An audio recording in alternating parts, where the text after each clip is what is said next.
What's up everybody, Trinity here and welcome back to the Second Street Marvel. In today's video, I'm going to be reviewing Jane Foster Valkyrie issue number 3. Now before I get into that, please make sure you're subscribed, click the little bell and all of that good stuff. So, Jane Foster Valkyrie issue number 3, this is being published by Marvel Comics, obviously. The writer on this book is Jason Aaron and Al Ewing. The artists are Cafu, Ramon Perez, Cian Tormey, and with Roberto Poggi and Fraser Irving. Now the color artists are Jesus Abertoff and Fraser Irving, and the letters and production are done by VC's Joe Sabino, and I'm going to go ahead and show you the names there because I'm sure that I probably butchered some of those names somewhere along the way, and I apologize for that. Now, I know that I haven't reviewed issue number 2, I don't believe, so I'm going to go ahead and kind of cover that a little bit. I believe I did review issue number 1 here on the channel, and you can go back and watch that if you'd like. But in the second issue, we see that Jane Foster, Dragon Fang had been stolen after the War of the Realms when Jane Foster basically became Valkyrie. And so Dragon Fang got stolen by some criminals, in on some rocket-powered rollerblades, and had some really nice armor. And eventually what happened in the second issue was the person that got their hands on Dragon Fang was Bullseye. So Bullseye had the Dragon Fang, which, in case you don't know what Dragon Fang does, I mean, it kind of really just like kind of increases the holder's like power, strength, just their basically their deadliness as well. And we already know that Bullseye is pretty deadly already with just about anything. So then by the time he gets a weapon like Dragon Fang, it's definitely on like Donkey Kong. And we can see that throughout the course of the second issue, she was fighting, trying to get Dragon Fang back, and she eventually caught Bullseye, and at the last minute he actually went and used Dragon Fang to kill Heimdall. And then she, what happened was, she started fighting with Bullseye again, and then she used the, I can't remember what, Yarnbjorn, I can't remember the name of the weapon she uses here, that basically materializes into pretty much whatever she wants it, and it looks like it's just kind of like part of like her gauntlet or whatever. And so she went ahead and used that, and like it formed like this big like golden fist around her fist, and she punched Dragon Fang and shattered it into a bunch of pieces.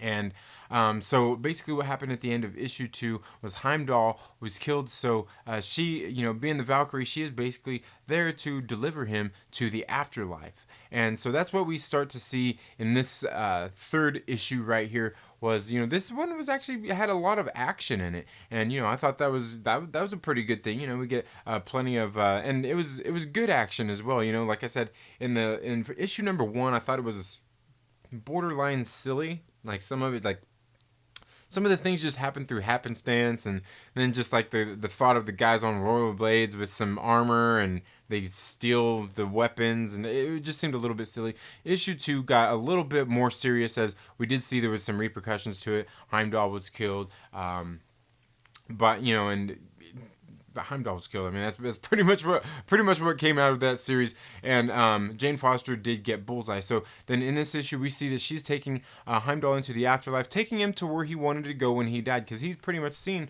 all that there is to see. I mean, he was Heimdall, the all-seeing. He could see everything. So basically, they went they had to go to Hades. And on the course of their journey, they come across a few different, I guess you could say a few different villains that they kind of had to fight away before she could get through Hades to take him to basically the evil side of Yggdrasil.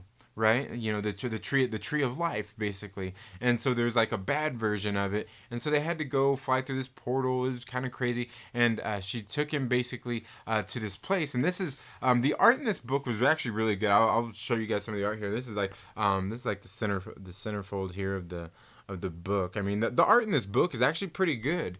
The storytelling in here, like I said, I think this one has, this one out of the 3 issues was definitely more my favorite one. But we can see she is trying to get Heimdall here to take him into the journey of mystery. But we can see the art kind of changes throughout these next few pages when she delivers Heimdall to this on this basically the edge of nowhere, a place where he's never seen before, and that's where he wanted to go to die. That's where Heimdall wanted to go. So she went ahead and delivered him there. Again, you can see more of that artwork. I mean, this artwork right here, it was really great. And throughout the series, the artwork has been pretty good. This one I think is probably the best of them all. I like the story in this one a lot more than I did issue number 1 and issue number 2. And then basically after she goes and drops Heimdall off, she kind of just ends up back in New York City. Like, she don't know what's going on. She don't really realize if she's kind of questioning if what had happened had just happened or if it was all in her head, because she just appears there over in New York City in mid-flight along with her new horse. And so it was just kind of a weird thing, and we can see, she basically delivered Heimdall to where he wanted to be at for the afterlife. And then at the very end of the issue, we get introduced to a new, well, not a new villain, but somebody who she is probably going to be battling with over the next couple of issues. Altogether, I gotta say, for me, this was actually the best of the 3 issues that we've got so far out of Jane Foster Valkyrie. Again, if you've seen my previous review, I did think this was a little bit silly, just kind of the whole premise and everything that has gone on. And silly's not always necessarily a bad thing. Just like that first issue, I don't know, it seemed a little too, it just seemed a little off the wall for me, a little offbeat. Second issue was a little more serious, and this third one, I think definitely took it up a notch, and I'm actually kind of waiting to read issue number 4 and see how that is. And let me know down in the comments below, did you read Jane Foster Valkyrie? If so, what did you think about it? Let me know down in the comments below. Thank you all so much for tuning into the Second Street Marvel today. If you haven't already, please make sure you're subscribed. Click that little bell so you get notifications anytime I have uploaded new content or anytime I plan on doing a live video. If you could also do me another favor, make sure you give this video a thumbs up, and if you don't like it, give it a thumbs down. It's all good. I honestly don't care. But make sure you interact, give me some sort of feedback. Leave some comments down in the comments below, and most importantly, make sure you share this video with a friend and invite them to come hang out with us here on the Second Street Marvel. You all have a very good day. Have a great rest of your week. Happy reading, and we'll see you in the next video. Later.